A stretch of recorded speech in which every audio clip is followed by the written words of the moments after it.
Pero no veo ahora los hermanos.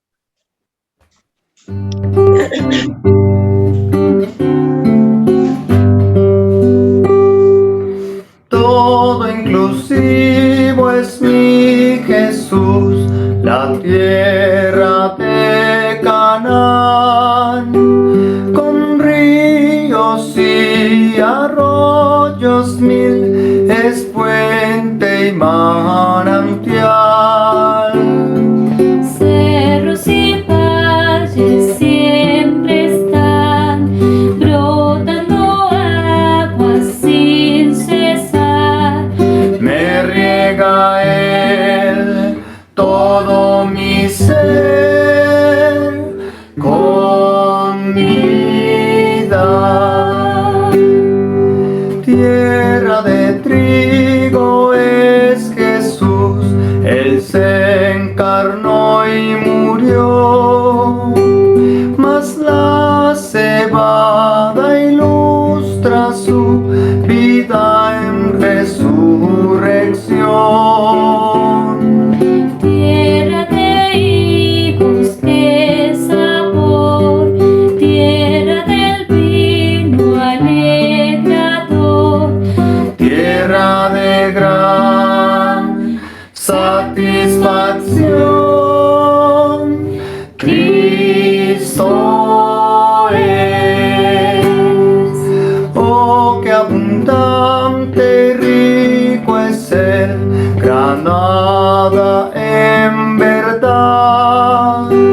Tierra de olivos que nos da unción de vida eterna. nos suministra leche y miel, nos nutre y satisface. Cristo es tan real, no hay otro igual.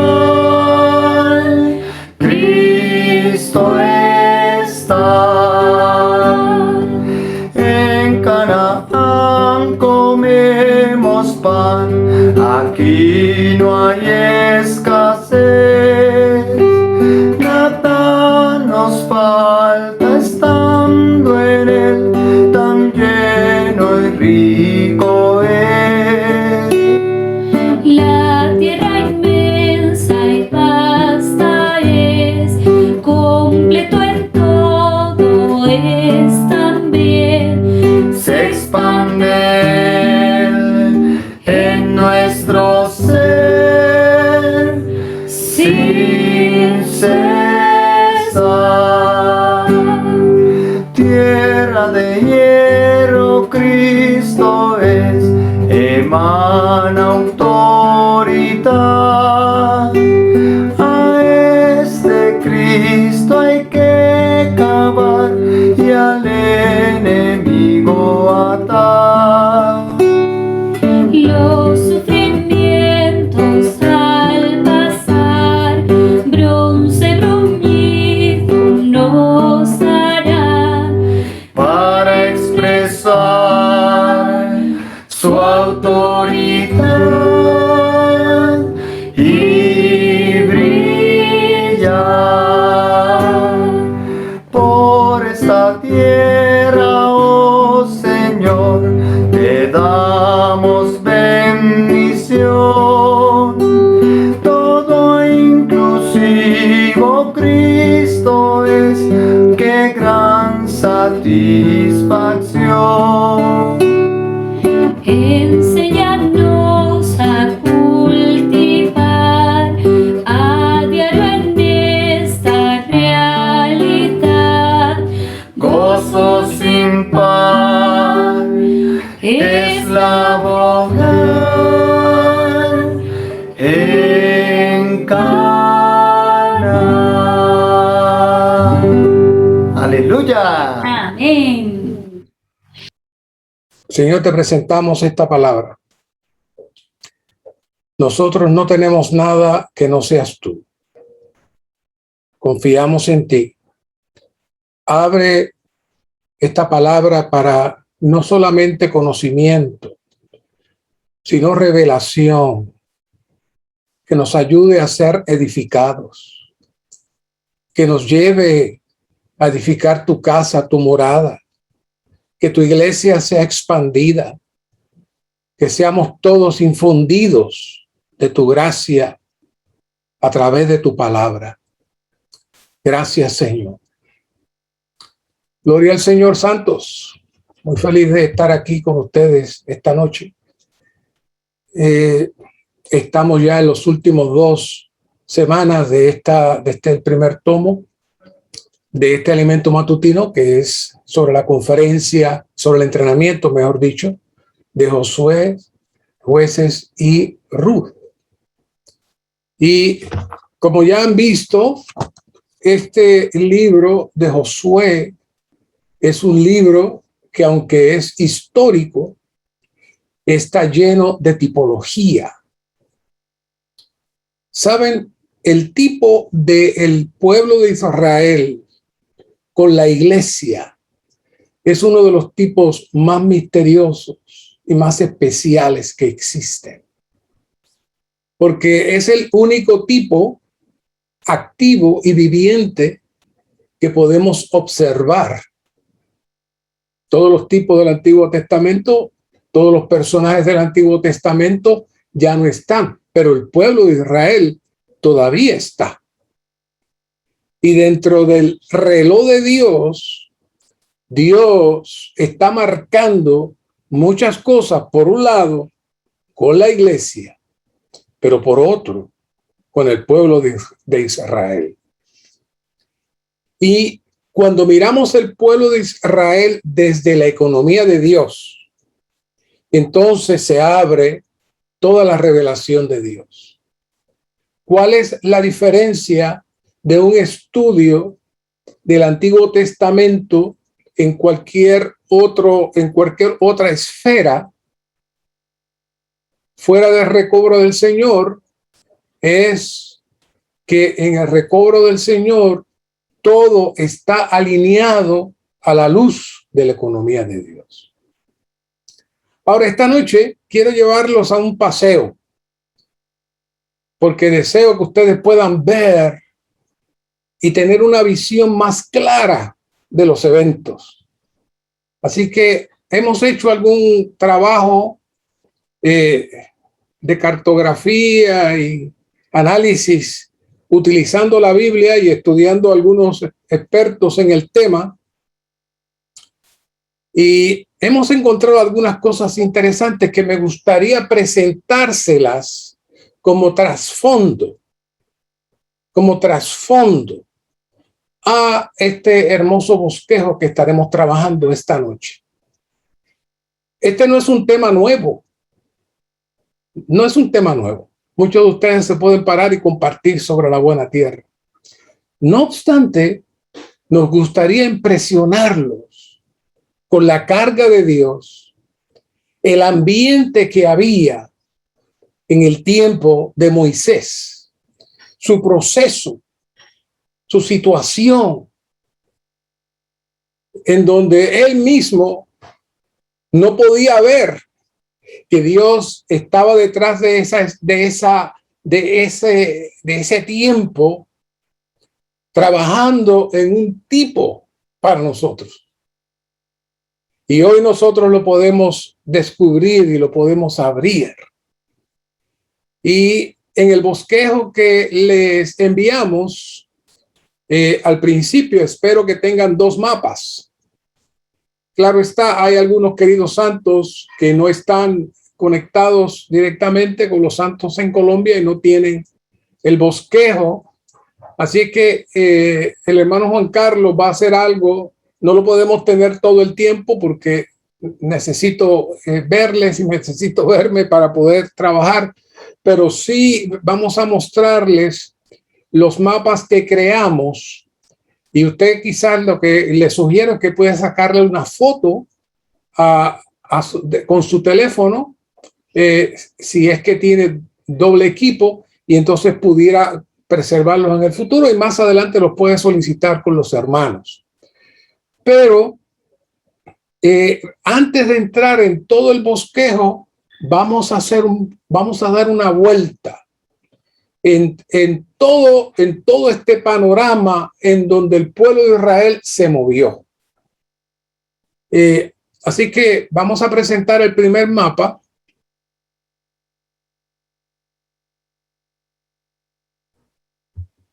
Y ese primer mapa podemos ver que tiene varias flechas a diferentes lugares. Está muy cómodo para mí ahí, así que se puede quedar ahí. Maravilloso, excelente. Y si ustedes pueden ver abajo, ese es el Mar Rojo. Ese es el Mar Rojo.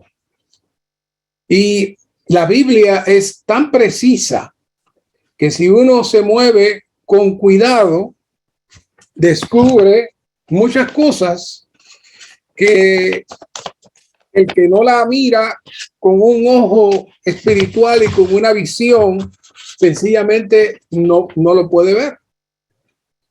Así que ustedes verán que estamos marcando la salida del pueblo de Israel frente al Mar Rojo, y dirán, ¿por qué el hermano Lanza pone la salida tan arriba? ¿Por qué no lo pone en el medio? Bueno, en el transcurso del diálogo que iré presentando los puntos, se van a dar cuenta de algo muy interesante, de por qué tenemos esa salida del pueblo de Israel en ese punto. Así que ahí tenemos Éxodo 12, de 7 al 13, y ya saben, dentro de esta semana se van a encontrar con el proceso, la manera en que el Señor nos constituye con Él mismo. Y el primer paso de esa constitución precisamente fue en el momento de la salida. Es donde por primera vez podemos ver personas que no son sacerdotes participando del Cordero. Hay un tipo ahí. Hay algo que el Señor está mostrando ahí con este asunto de que familias preparen el Cordero y presenten una ofrenda y se coman el Cordero. Eso luego posteriormente eso no se puede dar. Pero ahí el Señor está iniciando algo que tiene mucha visión. Y el Señor le dice, tomarán de la sangre y la pondrán en los dos postes de la puerta y en el dintel de la casa donde lo han de comer. Aquella noche comerán la carne asada al fuego y la comerán con panes sin levadura y con hierbas amargas. No comáis de él nada crudo ni cocido en agua, sino asado al fuego, con su cabeza, sus piernas y sus partes internas. No dejaréis nada de él hasta mañana, y lo que quede hasta la mañana lo quemaréis en el fuego. Ciertamente, quizás nosotros no pensamos, si vamos a comernos un cordero, en comernos la cabeza y las partes internas. Quizás digamos, no, yo prefiero comerme la carne y las piernitas, pero las partes internas y la cabeza, no, eso no me gusta mucho. Pero lo que estaba hablando aquí es que este cordero es Cristo. Y este cordero, nosotros necesitamos a este Cristo tener su mente. Para eso necesitamos comerle de tal manera que su mente se forje en nosotros. En este cordero necesitamos tener su caminar, su dirección. Para eso necesitamos participar de sus piernas. Y también necesitamos tener su sentir interno. Las partes internas en el Antiguo Testamento representan el ser interno del hombre. Más que las partes internas, se refiere al corazón, a los riñones. Todas esas partes tienen un símbolo muy alto dentro del Antiguo Testamento. Es decir, recibimos a Cristo en todo lo que Él es. y no dejaréis nada de él en la mañana, y lo que quede hasta la mañana lo quemaréis al fuego. Así que existe un proceso que Dios inicia de salvación, pero simultáneamente inicia un proceso de reconstitución. Él estaba constituido con la vida egipcia. El pueblo estaba constituido con la vida egipcia, y Dios comienza los pasos para sacar hacia afuera toda esa constitución egipcia que tenía el pueblo.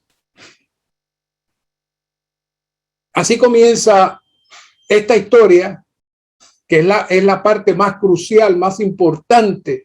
Después de 400 años de esclavitud, ahí está Dios mostrando todos los tipos y sombras posibles de lo que implica salir de la atmósfera satánica, que es tipo de Egipto, y ahora entrando a ser liberados. En 1 de Pedro 1:1 dice: sabiendo que fuiste redimido de vuestra vana manera de vivir, la cual recibisteis de vuestros padres, no con cosas corruptibles como oro o plata, sino con la sangre preciosa de Cristo, como de un cordero sin defecto y sin mancha. Y esta nota es muy significativa, en armonía con lo que estamos hablando.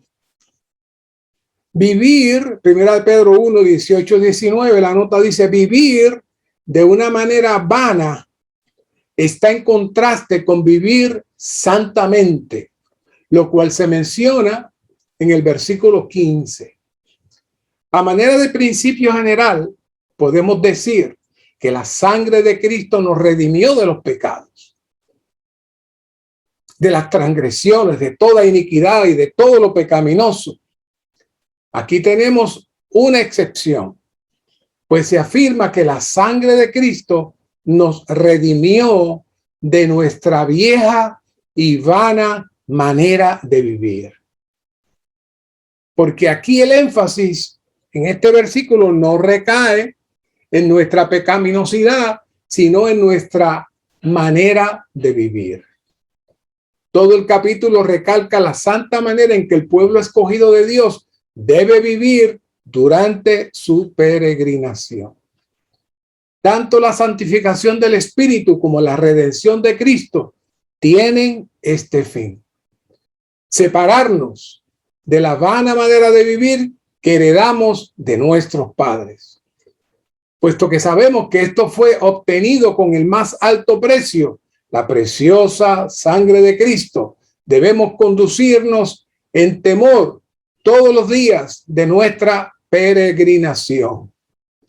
Nuestra vieja manera de vivir, un vivir en concupiscencias, no tenía significado ni meta, por ende, era vana. Pero ahora tenemos la meta de vivir una vida santa para expresar a Dios en su santidad. Esta nota recoge hermosamente la carga de Dios con el pueblo de Israel. Dios deseaba producir un pueblo apropiado que le represente y que en cierta medida sustituya el fracaso adámico, para él comenzar entonces un pueblo que esté constituido de él, que le exprese a él y que derrote a su enemigo. Para eso lo libera, y para eso comienza esta peregrinación. Hoy nosotros estamos igual. Nuestro vivir fuera de la economía de Dios, fuera del deseo de Dios, es vano. El tiempo se va rápido y un día usted muere, y cuando mira hacia atrás, usted tuvo un vivir sin propósito y fuera del deseo de Dios. Así que dice Éxodo 14:21, cuando extendió Moisés su mano sobre el mar, Jehová hizo que éste se retirase por medio de un recio viento oriental que sopló toda aquella noche, y cambió el mar en tierra seca y las aguas quedaron divididas. Ahí tenemos el dibujo, las aguas quedaron divididas. Ahora, aparte de lo que conocemos de la tipología de este cruzar como una sombra del bautismo, debemos ver que este bautismo no es único y final, sino que es la primera etapa de varios procesos, los cuales se espera una culminación. La primera etapa fue ser sacados de la atmósfera egipcia, lo que significa y tipifica nuestro salir de la atmósfera y dominio de Satanás. Ahora hay un segundo proceso. El primer proceso todos lo recibimos muy bien, pero este segundo proceso es un poquito más complicado. Ahora, este segundo proceso nos lleva a la práctica, nos lleva al vivir. Por eso quizás nunca hemos asociado, ya se bautizaron, salieron, se fueron al desierto y ya. Pero no, el desierto es el lugar donde se pone a prueba el corazón. Es el lugar donde el Señor utiliza los tratos y el entrenamiento para ver quiénes realmente anhelan entrar en la atmósfera de la buena tierra.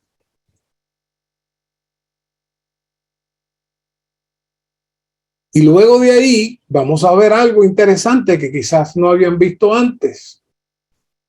Hay un arroyo que se llama Zir como un testimonio de una nueva etapa. Y luego entrar en la experiencia de muerte y resurrección del Jordán. Todas esas etapas las veremos. Son etapas de nuestra vida diaria. Así que, mirando el mapa, ahí están cruzando. Y saben, ese puntito azul que ven ahí, ¿saben qué es? Ese es el monte Sinaí. Curiosamente, en este estudio descubrí que hay dos tendencias para tratar de poner y ubicar el monte Sinaí. La primera tendencia es lo que ubican el monte Sinaí, si usted se fija al lado izquierdo, donde hay dos aguas en el medio y que luego desembocan en el Mar Rojo, pero esa área ahí es Egipto. Y hoy en día se le llama a esa área el monte Sinaí. Y hay muchos estudiosos que dicen que el monte Sinaí estaba ahí. Pero, sin embargo, cuando miramos con calma en Gálatas 4:25 y el apóstol Pablo trae la figura de Agar, él dice, ahora bien, Agar es el monte Sinaí en Arabia. No dice Agar es el monte Sinaí en Egipto, sino que él claramente ubica el monte Sinaí en Arabia. Y en ese estudio descubrí que hay una gran cantidad de arqueólogos y estudiosos que ubican el monte Sinaí precisamente a una distancia, aquí dice, en 3 meses ellos salieron, estamos hablando de más de 2 millones de personas. No es fácil este asunto. Se movieron en 3 meses y llegaron al monte Sinaí. Repito otra vez, Éxodo 19:1. Al tercer mes de haber salido los hijos de Israel de la tierra de Egipto, ese mismo día llegaron al desierto de Sinaí. Y como aclaré, esa península que está aquí a mano izquierda, esa península que está en Egipto, aunque se llama el monte Sinaí, no tiene lógica que el pueblo de Israel haya cruzado el Mar Rojo y haya dado una vuelta para llegar allá. Sin embargo, precisamente en el punto donde está marcado, hay muchos arqueólogos que tienen evidencia que ahí estuvo el monte Sinaí. Lo cual, siguiendo esa trayectoria, seguimos entonces la línea de las otras claves. Desde ahí ocurre algo interesante. Y es que dice, envía hombres que espíen la tierra de Canaán, la cual yo doy a los hijos de Israel. De cada tribu de sus padres enviaréis un varón, cada uno líder entre ellos. Y dice, Moisés pues los envió desde el desierto de Parán, conforme al mandato de Jehová. Todos aquellos varones eran líderes entre los hijos de Israel. Igual, hay algunos que tuercen el asunto y ponen el desierto de Parán por una esquina para tratar de armonizar la otra cosa, pero los cartógrafos serios ubican el desierto de Parán precisamente cerca de donde estos profesionales dicen que está el monte Sinaí. Así que hacia arriba a la derecha está el desierto de Parán y hay un monte de Parán. Y dice aquí que en ese desierto, entonces reunieron a todos los espías y los enviaron. La línea azul que usted está viendo a mano izquierda, esa línea es la primera línea que sale de los espías. Ustedes saben que tardaron 40 días en ir, explorar y regresar. Yo sé lo que están pensando, que estaba tan cerquita,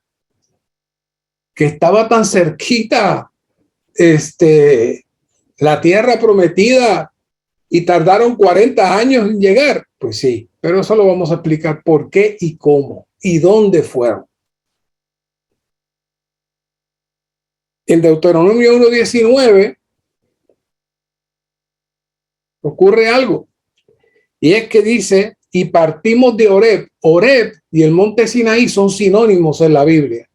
Y partimos de Horeb y fuimos por todo aquel grande y asombroso desierto que visteis, por el camino de la región montañosa de los amorreos, como Jehová nuestro Dios nos lo mandó, y llegamos hasta Cades Barnea. Cades Barnea fue también el mismo lugar donde los espías fueron y subieron y vieron y trajeron frutos. Así que el Señor vuelve, pero esta vez no a los espías, sino a todo el pueblo. Entonces vemos otra segunda línea roja que sale desde el Sinaí, sube y llega también al mismo lugar donde estaban los espías, a Cades Barnea. Y eso, si los espías tardaron 40 días, contando el tiempo que se tomaron ellos moviéndose, mirando, averiguando, pues vamos a suponer que el pueblo de Israel se tardó otros 3 meses en llegar allí. O sea que en 6 meses fácilmente pudieron haber entrado. Y entraron. Pero ocurrieron varias situaciones que todos sabemos y no tengo la intención ni el tiempo de explicarlas. Y es que el pueblo de Israel fue incrédulo, no aceptó los espías. Dios se enojó y les dijo, ustedes no van a entrar. Ustedes no van a poder tomar la tierra. Y Dios le dio esta instrucción. Dice, luego nos volvimos y partimos hacia el desierto, camino del Mar Rojo, como Jehová me había dicho, y rodeamos el monte Seir por muchos días. Si se fijan, de ahí de Cades Barnea está bajando una raya que va en dirección hacia la franja azul, que en esos días no se llamaba como hoy tiene otro nombre, pero ellos es lo más cerca que hay hacia esta dirección. y luego entonces suben hacia arriba, donde Dios le dice, vayan al norte.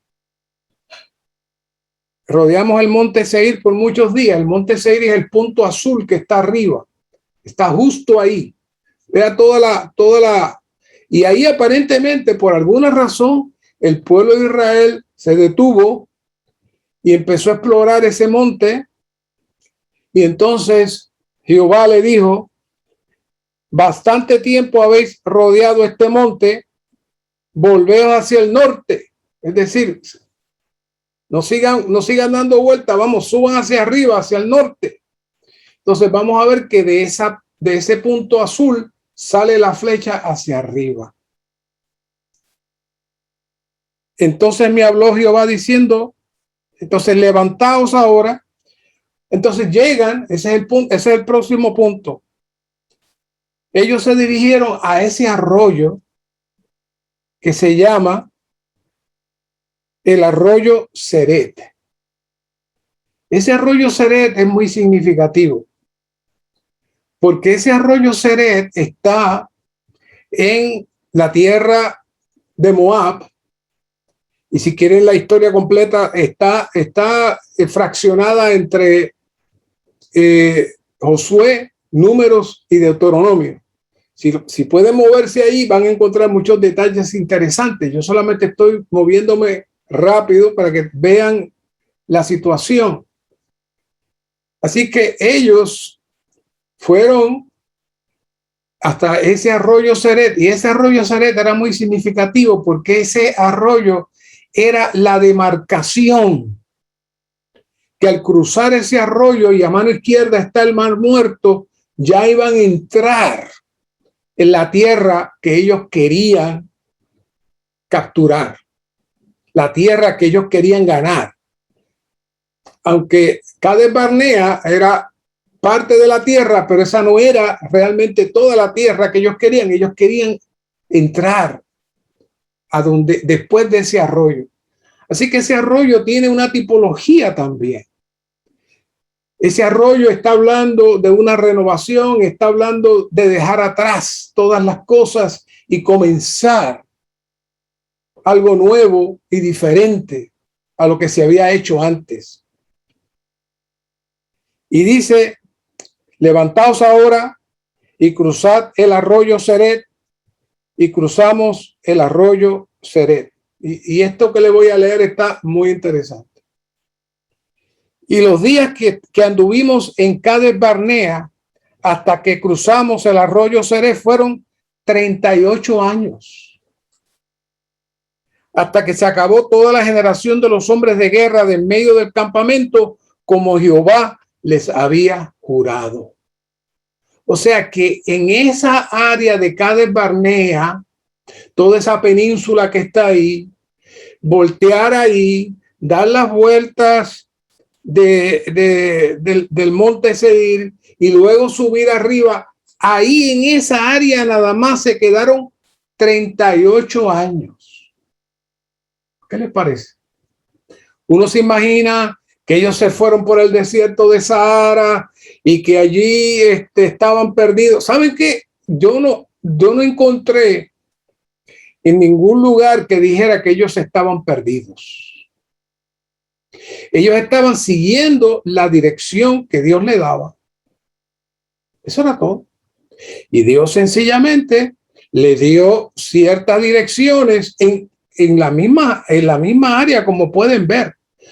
38 años estuvieron ahí y luego suben, como vamos a ver en el otro mapa pronto, y ahí completan los 40 años. Eso es sin contar 2 años que estuvieron en el Monte Sión. Ahí en el Monte Sión ocurren muchas cosas.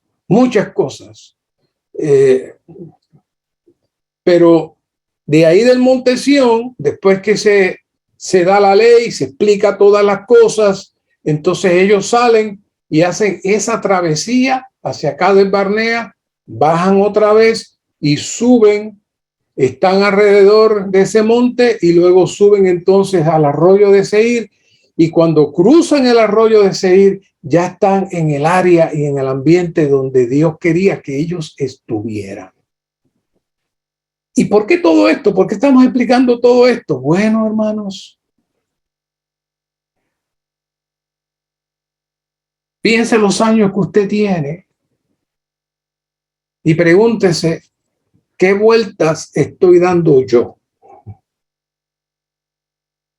¿Cuánto tiempo el Señor está deteniéndome para que yo pueda ser constituido? ¿Cuánto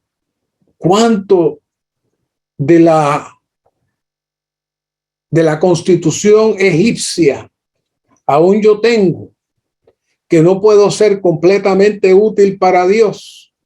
Y Dios necesita exterminarme para que yo pueda ser útil para Él. Dios movió un pueblo de 2 millones, luego subió a 3 millones y luego subió a 4 millones en esa área que no es tan grande. Y ellos sencillamente, Dios era su guía. Y Dios le decía, bajen aquí, suban allá, vuelvan aquí. ¿Para qué? Dando tiempo para que esa generación que salió del Mar Rojo, esa generación que salió tan llena de Egipto, sencillamente se exterminara. Hasta que se acabó toda la generación de los hombres de guerra de medio del campamento. Ahí está la clave.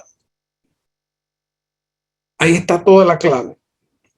Vamos al próximo mapa. Este próximo mapa es muy interesante. Si se fijan en Jericó, dice, partieron los hijos de Israel. Fíjense, el arroyo que le pintamos abajo está justo ahí. Estaba en la parte de arriba norte del reino de Moab y desemboca en el Mar Muerto. Y esa fue la frontera espiritual que Dios trazó para decirles a ellos, cuando pasen ahí, entiendan que ya entraron en la tierra que yo quiero que ustedes realmente posean. Así que ellos entraron al reinado de Moab, no pudieron entrar en otros reinados, pero en ese, en cierta medida, ellos eran parientes de los israelitas, porque esa tribu de Moab es descendiente de Esaú.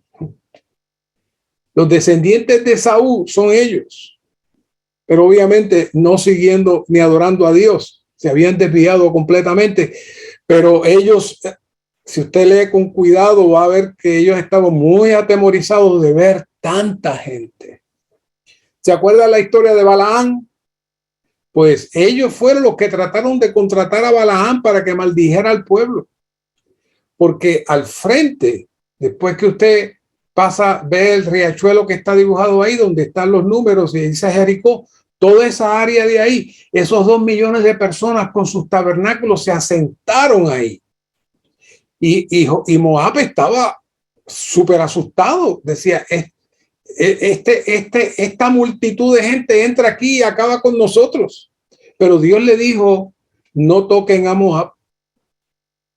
Ellos son descendientes de Saúl. Yo les prometí a ellos que iban a tener descendencia, así que no lo saquen de ahí. Esa tierra no es para ustedes, déjensela a ellos. Eso es Dios cumpliendo su palabra. Es interesante todo eso. Pero allá arriba pasan una serie de cosas muy buenas.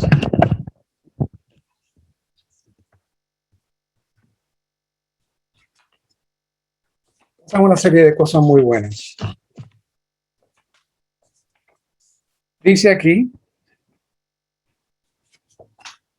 Dios le habla a Moisés y le dice, sube al monte de los Abarim, al monte Nebo, situado en la tierra de Moab frente a Jericó, y mira la tierra de Canaán, que yo doy por posesión a los hijos de Israel.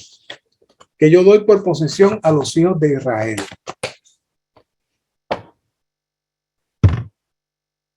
y muere en el monte el cual subes y sé reunido a tu pueblo, así como murió tu hermano Aarón en el monte Hor y fue reunido a su pueblo. Y le dice, porque me fuisteis infieles en medio de los hijos de Israel en las aguas de Meriba Cades, en el desierto de Sin, porque vosotros no me santificasteis en medio de los hijos de Israel, pero de lejos verás la tierra, mas no entrarás a ella, a la tierra que doy a los hijos de Israel. En ese momento, estamos hablando ahí en la parte norte de Moab, ahí está ubicado el monte donde Dios le dijo a Moisés, sube, mira la tierra a la izquierda, pero no vas a poder entrar. No vas a poder entrar. ¿Qué pasó ahí? En ese monte ocurrieron muchas cosas interesantes. Yo no me imagino a Moisés recibiendo esa instrucción, dándose cuenta que él no representó apropiadamente a Dios y por tal razón él no pudo entrar a esa tierra. Les cuento una anécdota verídica. Hace unos 13 años atrás, yo diría que vine acá a Texas y después de un tiempo reuniéndome con los santos, unos santos me llamaron y uno, precisamente un colaborador, me menciona a hermano, y habían 2 hermanos más, nos gustaría que ustedes migraran a tal lugar para establecer la iglesia en ese lugar. Y dice, pero mucho cuidado, el pecado de Moisés solamente fue uno. No representó a Dios adecuadamente. Así que ustedes, si van a ir ahí, ustedes tienen que representar a Dios exactamente como él dice. Ay, hermano, me dio deseo de dar la vuelta e irme, pero ya estaba allí, no podía salir. Es muy serio este asunto de representar a Dios como él dice. Esa fue la razón por la cual Moisés no pudo entrar.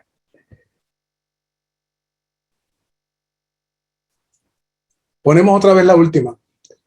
Ahí está el pueblo de Israel ahora frente al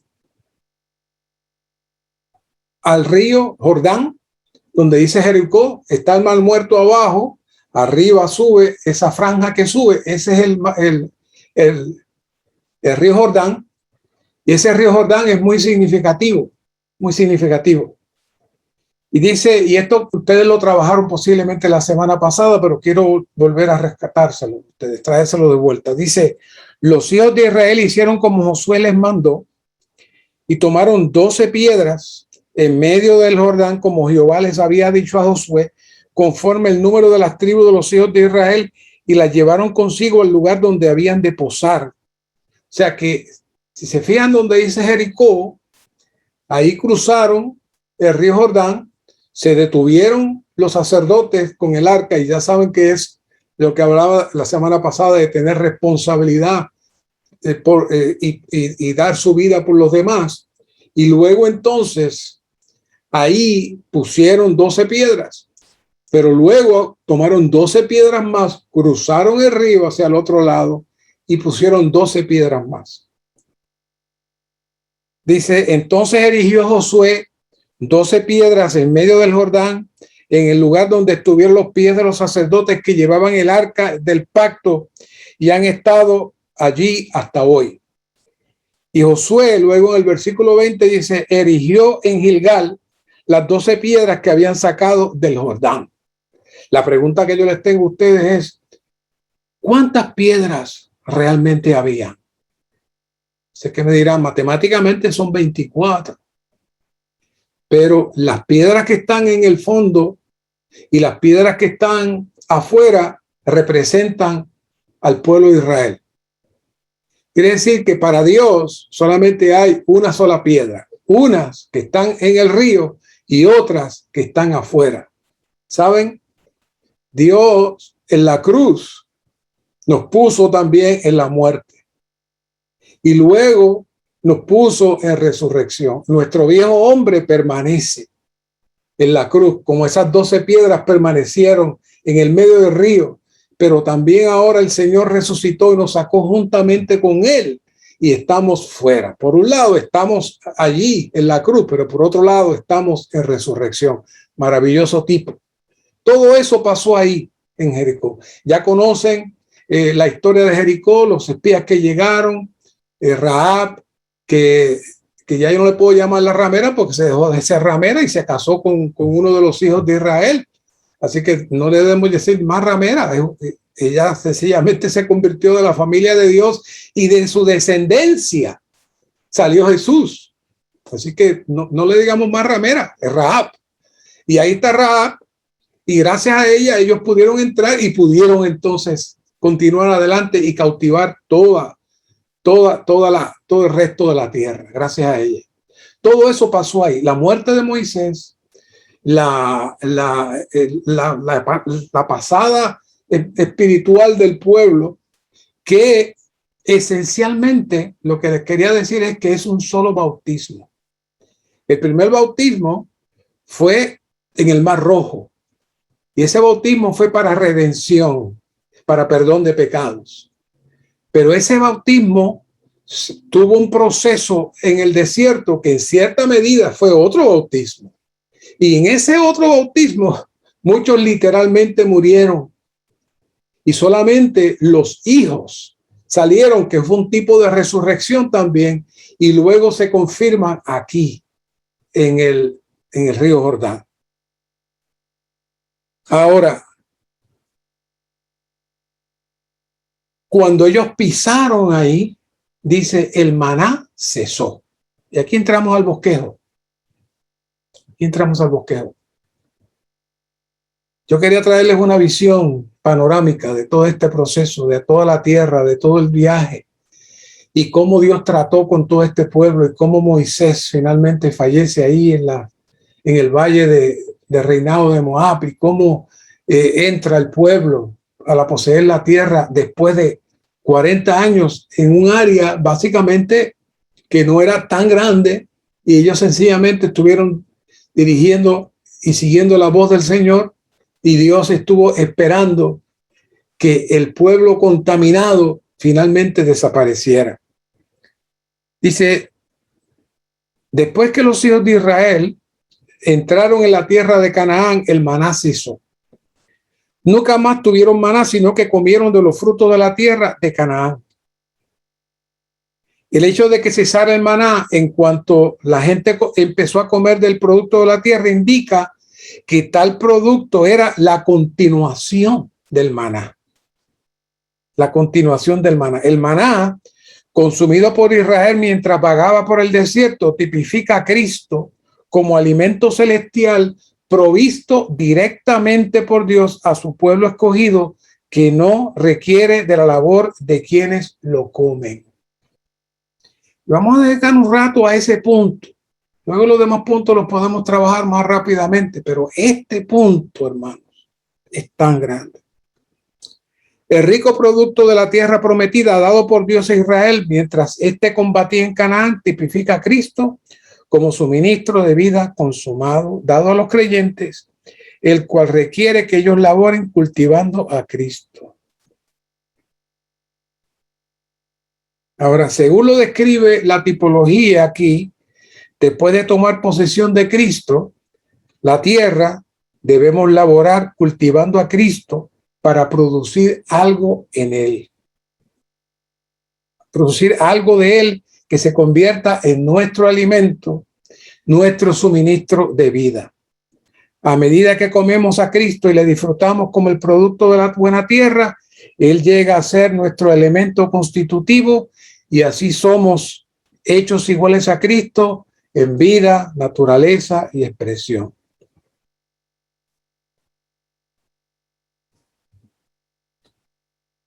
En vida, naturaleza y expresión.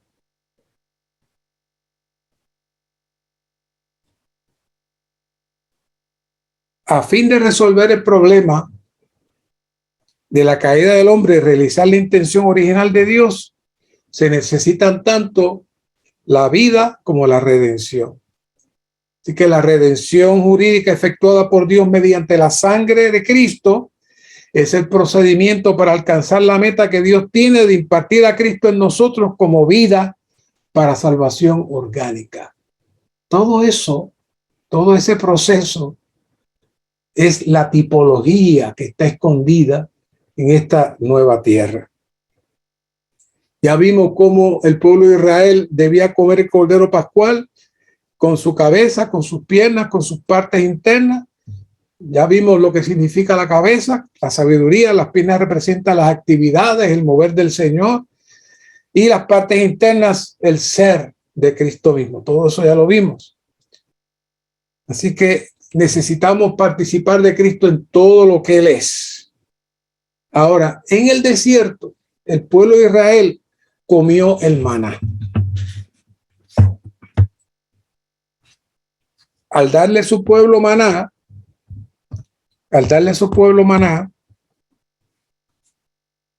Dios está en su proceso de poder constituir el pueblo que estuvo contaminado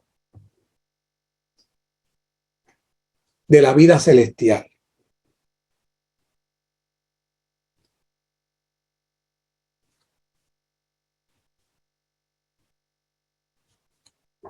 Así que vamos al punto D. Dice, en Egipto, en el desierto y en la buena tierra, el pueblo de Israel experimentó 3 etapas en cuanto a su alimentación. Así que primero comió el cordero pascual, como lo vimos. Luego,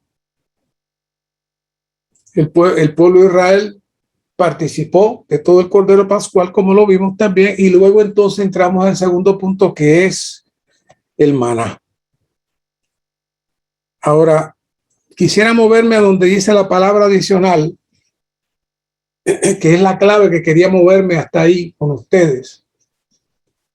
Porque ya vimos que dice que el maná es algo que cae, no hay que trabajarlo, y que llega a nosotros con facilidad. Buscando un versículo que nos pudiera representar y hablar con mayor claridad de este asunto, encontramos algo aquí en 1 Corintios 3:1, donde dice, y yo, hermanos, no pude hablarlos como a hombres espirituales, sino como a carne. Y yo sé que quizás los que ustedes que llevan muchos años leyendo la Biblia, especialmente la Reina Valera, les va a sonar raro que diga como a carne y no como a carnales. Pero el hermano Lee dice ahí en la nota, ¿saben? Que el apóstol Pablo le diga a ellos que son carne es mucho más que carnales. Carnales es la expresión de la carne, pero carne es la expresión misma de la carne. Ellos no se estaban comportando como carnales, ellos eran la carne misma. Y eso es muy doloroso porque estamos hablando de cristianos. Fíjense cómo él comienza. Y yo, hermanos, no pude hablaros como a hombres espirituales, sino como a carne. ¿Qué es eso? Como a niños en Cristo. Usted dirá, ay, los niños están en la carne. Pues sí, los niños están en la carne. Solamente piensan en sus deseos y lo que les gusta. Y si no se lo da, grita y pelea. Esa es su naturaleza hasta que madura. Y por eso Pablo le dice, ustedes son como niños, pero en Cristo obviamente, espiritualmente, pero son iguales, carnales. Porque todavía soy carnales. Pues habiendo entre vosotros celos y contiendas, no soy carnales, y andáis según lo humano. Y en hebreo le sigue la misma línea a los hebreos, dice, porque debiendo ser ya maestro por razón del tiempo, tenéis necesidad de que se os vuelva a enseñar cuáles son los primeros rudimentos de los oráculos de Dios, y habéis llegado a ser tales que tenéis necesidad de leche y no de alimentos sólidos. Porque todo aquel que participa de la leche es inexperto en la palabra de justicia porque es ¿qué? Niño. Pero el alimento sólido es para los que han alcanzado madurez, para los que por la práctica tienen las facultades ejercitadas en el discernimiento del bien y del mal. Entonces debemos de considerar dónde estamos. Primero le hice la primera pregunta. ¿Qué vuelta está dando usted? ¿Dónde está el Señor con usted? Y ahora le hago la segunda pregunta. En este asunto de la madurez, ¿dónde estamos? ¿Dónde estamos? Por un lado, sabemos que todos tenemos diferentes etapas en nuestra vida. Hay altas, hay bajas. A veces estamos más fervorosos, a veces estamos menos fervorosos. Y eso no es que sea normal, pero es lo usual porque todavía estamos en un proceso de un cuerpo no glorificado y el enemigo en muchas ocasiones nos engaña. Por eso es que arriba dice las facultades ejercitadas en el discernimiento del bien y del mal. ¿Por qué necesitamos discernir el bien y del mal? Porque todo aquello que no provenga de la vida divina, entonces no podemos nosotros prestarle atención. Pero lamentablemente nuestra vida diaria está medida por el bien y el mal. Y si somos niños, fácilmente caemos en la trampa. Así que podemos ser buenos hermanos comiendo maná cuando cae el maná, pero eso no nos califica para participar de la tierra prometida, el cual es el alimento sólido. Ese alimento sólido está separado exclusivamente, como decía Pablo, para los hombres espirituales. Nuestra alma y nuestro cuerpo trabajan en armonía y solamente disfrutar a Cristo nos puede limpiar y puede aniquilar este viejo hombre y mantenerlo bajo las aguas o bajo la cruz. ¿Saben? Es sorprendente. El pueblo que estaba por entrar,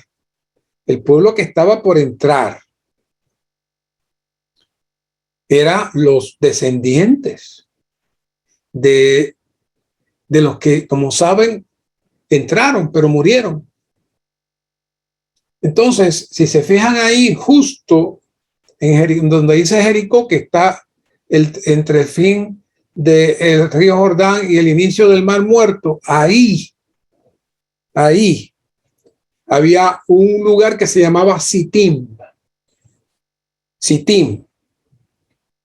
Y dice, mientras Israel habitaba en Sitim, el pueblo comenzó a cometer fornicación con las hijas de Moab.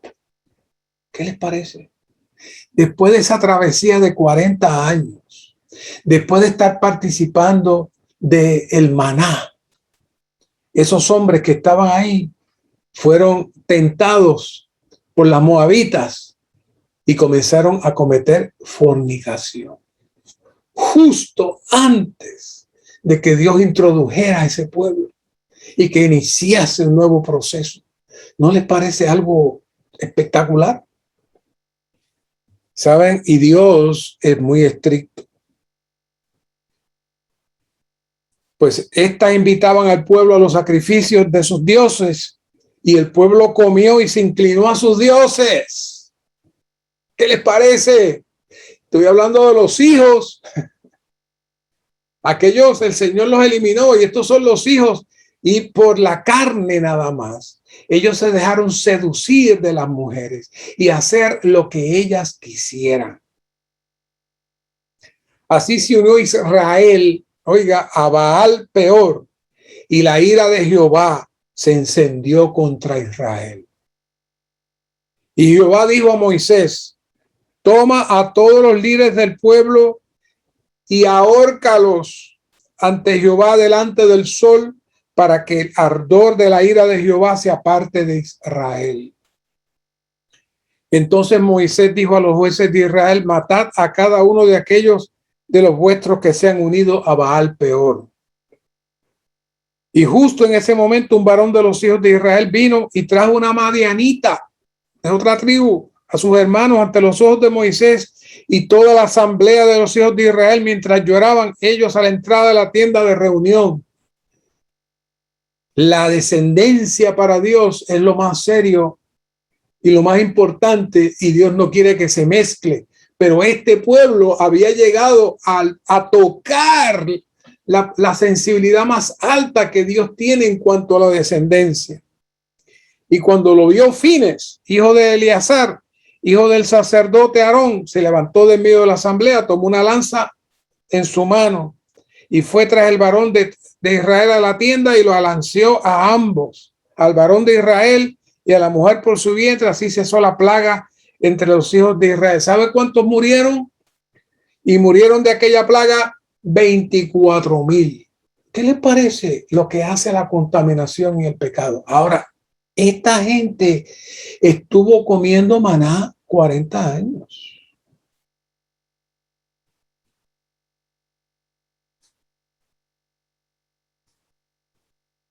¿Qué es comer maná hoy? Bueno, yo no tengo tiempo para leer la Biblia, ni puedo ir a todas las reuniones, pero me gusta oír y escuchar los mensajes. Siempre el Señor me toca en alguito, alguna cosita el Señor me da. O sea, yo no tengo mucho conocimiento y yo estoy muy cansado, pero yo amo al Señor y yo soy salvo. Yo voy a las reuniones, es más, estoy en el recobro del Señor. Pasaron 10 años, pasaron 20 años, pasaron 30 años, pasaron 40 años, pasaron 50 años. Y esa persona falleció. Y le puedo decir al Señor, pero Señor, yo fui a las reuniones, Señor, yo escuché tu palabra, Señor, yo oré de vez en cuando, Señor, yo leí la Biblia de vez en cuando y yo sentí que tú me hablaste de vez en cuando. La meta del pueblo de Israel no era el maná. La meta del pueblo de Israel era ser entrenado y perfeccionado para que pudiera entrar a la tierra prometida y entonces participar de las riquezas. Si usted está satisfecho con la vida cristiana que usted lleva y no está dado completamente al Señor y entrando al Señor, entonces te puede llevar una gran sorpresa.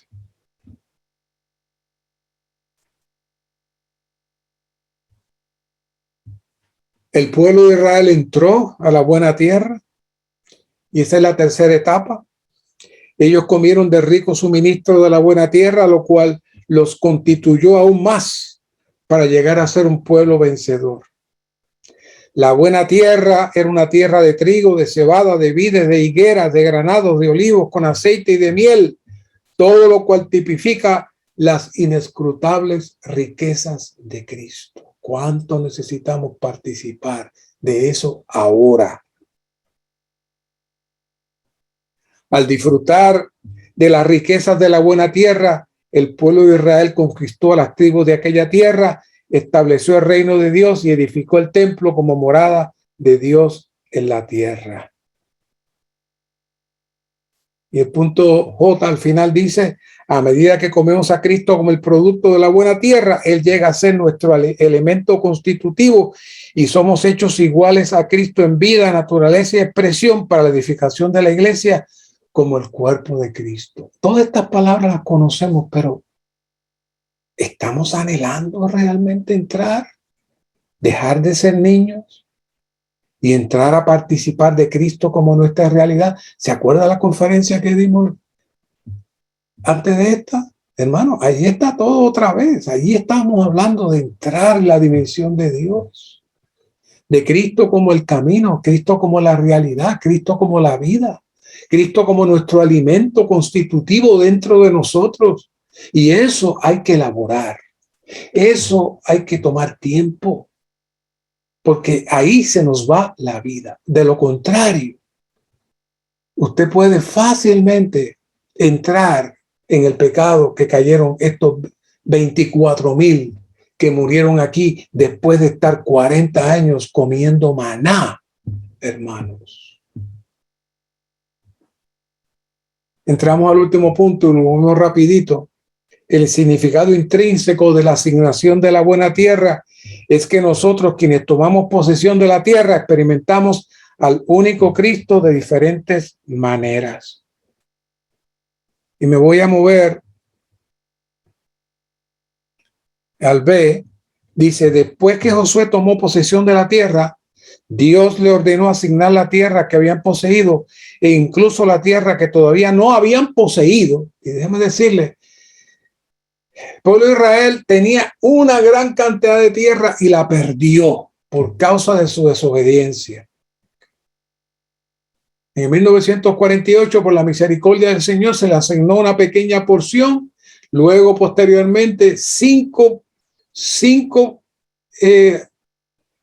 países se enfrentaron a Israel y Dios comprobó que estaba con ese pueblo y los vencieron y tomaron más tierras legalmente. Pero aún así, ni aún con toda la tierra que tenían, no alcanza toda la tierra que Dios le había dado. Así que en esta era ellos jamás podrán tener la tierra que Dios les asignó. ¿Qué es eso? El Cristo todo inclusivo es inmenso, es infinito. Y necesitamos, mientras estamos en vida, poder participar de él. ¿Por qué? ¿Cómo es que se repartieron las tierras? Dice, debido a que las tribus eran diferentes, Dios no podía darles a todas las tribus la misma tierra de la misma manera. ¿Cuál es la diferencia de las tribus? Mayormente era el tamaño de la tribu. Mientras más grande era la tribu, mayor cantidad de tierra tenía. Lucas 19:26 nos dice, pues yo os digo que a todo el que tiene, más se le dará. Pero el que no tiene, aún lo que tiene, se le quitará. ¿Qué es eso? Gálatas 4:19 dice, hijitos míos, por quienes vuelvo a sufrir dolores de parto hasta que Cristo sea formado en vosotros. Cristo se está formando en nosotros. Y el Cristo que se forma en nosotros es el Cristo que se convierte también en nuestro premio y en nuestra herencia. Mientras más Cristo tenemos, más Cristo poseemos. Mientras menos Cristo tenemos y menos laboramos, menos Cristo poseemos. ¿Saben? En Génesis, cuando Dios creó al hombre, dice que lo llevó al huerto del Edén y le mostró los árboles. Y dice que lo llevó allí para que labrara y cuidara el huerto. ¿Qué significa eso? Esa nota dice ahí que laborar el huerto implica laborar en nuestro espíritu para que el árbol de la vida que está en nuestro espíritu, que es Cristo, nos sature. Adán no lo hizo. Adán no laboró en su espíritu y fue tentado y cayó, igual que su esposa. Hoy el Señor revierte el asunto y ahora nosotros tenemos la potestad nuevamente de elaborar el huerto, de elaborar en nuestro espíritu, de elaborar la buena tierra para que el Señor, como nuestra herencia, crezca y se forme en nosotros.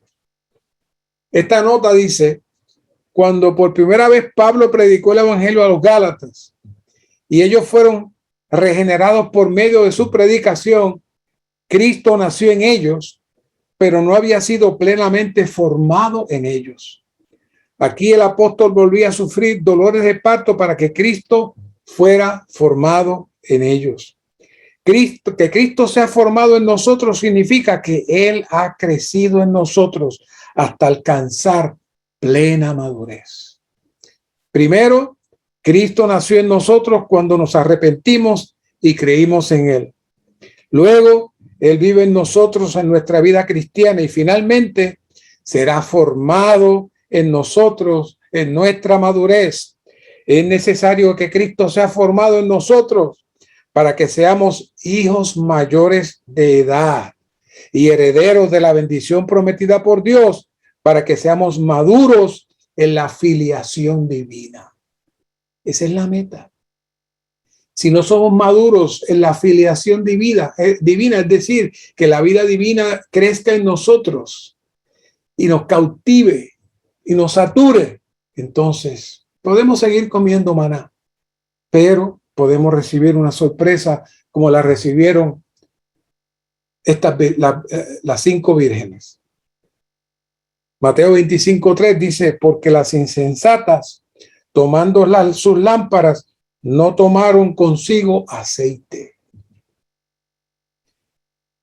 Las lámparas habla del espíritu, es decir, que ellas eran salvas, pero no se ejercitaron suficiente para que Cristo fuera formado en ellas.